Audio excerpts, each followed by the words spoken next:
बच्चों, आप सबका स्वागत है। इस वीडियो में हम चर्चा करने जा रहे हैं काल के बारे में। इसके बारे में संपूर्ण जानकारी लेने से पहले आइए हम कुछ वाक्यों को पढ़ते हैं।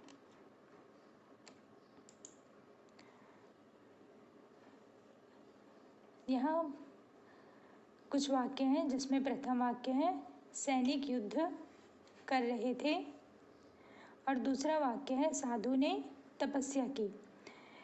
यदि पहले वाक्य में देखा जाए तो पहले वाक्य में क्रिया है सैनिक युद्ध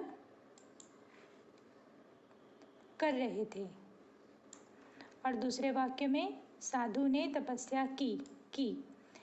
इन दोनों वाक्यों की क्रियाओं पर यदि हम गौर करें तो हमें यह समझ में आता है कि दोनों ही क्रियाएं हो चुकी हैं, अर्थात खत्म हो चुकी हैं। बीते समय में ये दोनों ही काम खत्म हो चुके हैं।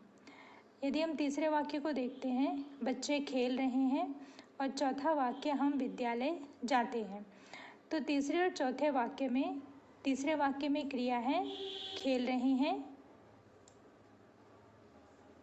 और चौथे वाक्य में क्रिया है जाते हैं। इन दोनों ही क्रियाओं को पढ़ने के बाद हमें समझ में आता है कि ये दोनों ही काम चलते समय में या अभी मौजूद समय में हो रहे हैं। पांचवा वाक्य है आर्यन कल दिल्ली जाएगा, इसमें क्रिया है जाएगा, और अंतिम वाक्य में है कल वर्षा होगी। ये दोनों क्रियाएं हैं। अब आप यहाँ पर देखें कि पांचवें और छठवें वाक्य को से यह समझ में आता है कि यह दोनों ही क्रियाएं अभी नहीं हुई हैं, बल्कि ये आने वाले किसी समय में होंगी। इस आधार पर हम काल की परिभाषा के बारे में जानते हैं। काल की परिभाषा इस प्रकार है, क्रिया के घटने या होने के समय का बोध कराने वाले शब्द को काल कहते हैं। अर्थात क्रिया का वह रूप जो हमें उस समय का बोध कराए जिस समय वह कार्य हुआ है, तो उसे हम काल कहेंगे। जो हमें उस समय के बारे में ज्ञान कराए या उस समय के बारे में बताए जब वो काम हुआ है। तो इस आधार पर क्रिया को 3 कालों में बांटा गया है। पहला है बीता हुआ समय, अर्थात जो समय बीत चुका है, जैसे कल का दिन बीत गया है अर्थात भूतकाल, वो भूतकाल हुआ। चलने वाला मौजूद समय अर्थात वर्तमान काल, वो समय जो अभी चल रहा है, वर्तमान समय, उसे हम वर्तमान काल कहेंगे। और तीसरा है आगे आने वाला समय, अर्थात जो समय अभी तक आया नहीं है बल्कि आने वाला है, जैसे कल का दिन अर्थात भविष्यत काल। अब इस आधार पर हम काल के प्रत्येक प्रकार के बारे में जानकारी प्राप्त करेंगे। पहला काल है भूतकाल।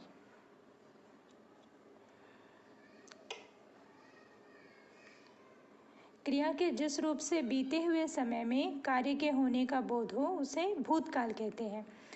अर्थात क्रिया का जो रूप हमें ये बताए कि यह कार्य खत्म हो चुका है, बीते समय में यह कार्य पूर्ण हो चुका है, उसे भूतकाल कहा जाता है। जैसे नेहरू जी भारत के प्रधानमंत्री थे, उनका कार्यकाल खत्म हो चुका है। मैंने मित्र को पत्र लिखा, यहाँ पर लिखा क्रिया है, लिखने का कार्य हो चुका है, आप अपने मित्र को पत्र लिख चुके हो। तीसरे वाक्य में नगर में सब दिए जला रहे थे, इसमें भी जिस क्रिया की बात हो रही है दिए जलाने की, वो कार्य भी बीते हुए समय में हो रहा था। चौथे वाक्य में है उसने अपना पाठ याद कर लिया, यह कार्य बीते हुए समय में हो चुका है। ये सारी क्रियाएं हमें बोध कराती है थे, लिखा, रहे थे, लिया, कि यह कार्य बीते हुए समय में हो चुका है। तो इस प्रक्रिया के इस रूप को हम भूतकाल कहते हैं। अब काल का दूसरा प्रकार है वर्तमान काल। क्रिया के जिस रूप से वर्तमान समय में कार्य के होने का बोध हो उसे वर्तमान काल कहते हैं। जैसे इस वक्त मैं आपसे बातें कर रही हूँ, तो वह रूप क्रिया का जो हमें ये बताए कि जो मौजूद समय है या जो समय चल रहा है उसमें काम हो रहा है, उसे वर्तमान काल कहते हैं। जैसे तितली फूलों पर मंडरा रही है, इसमें मंडरा रही है क्रिया है, और तितली का फूलों पर मंडराने का कार्य वर्तमान समय में हो रहा है। दूसरा उदाहरण देखिए, अध्यापक पढ़ाते हैं, ये पढ़ाने की क्रिया जारी रहती है, इसलिए यहाँ पर पढ़ाते हैं, ये भी वर्तमान काल की क्रिया है। तीसरा वाक्य है आकाश में बादल गरज रहे हैं। गरज रहे हैं ये कार्य मौजूद समय या चलते हुए समय में हो रहा है, इसलिए यह यहाँ पर गरज रहे हैं, यह भी वर्तमान काल की क्रिया है। तालाब में कमल खिले हैं। कमल खिले हुए हैं, यहाँ पर यह क्रिया भी वर्तमान काल की क्रिया है, क्योंकि यह भी वर्तमान समय में कार्य के होने का ज्ञान करा रही है। अब हम काल के तीसरे प्रकार की बात करते हैं। उसके पहले हम कुछ ऐसी घटनाएं को देखते हैं जो हमेशा वर्तमान काल में होती है। ऐसी घटनाएं जिन्हें सदैव सत्य रहने वाली घटनाएं कहा जाता है, अर्थात जिसे आप यूनिवर्सल ट्रुथ भी कहते हैं। जो हमेशा वर्तमान काल में सदैव सत्य जो घटनाएं होती हैं वो हमेशा वर्तमान काल में ही रहती हैं। जैसे सत्य की सदा विजय होती है, यह किसी भी काल से बंधी हुई नहीं है, हमेशा सत्य की विजय होती है, इसलिए यह वर्तमान काल की क्रिया है। पृथ्वी सूरज की परिक्रमा करती है, यह एक सदैव सत्य रहने वाली क्रिया है। सूर्य पूर्व में उदय होता है और पश्चिम में अस्त, यह भी पहले दोनों वाक्यों की तरह सदैव सत्य रहने वाली घटना है।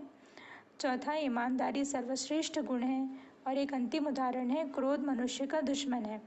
ऐसे और अन्य कई वाक्य या अन्य कई घटनाएं हैं जो हमेशा सत्य रहती हैं, और ऐसी इन्हीं घटनाओं को ऐसी सारी घटनाएं वर्तमान काल के अंतर्गत आती हैं।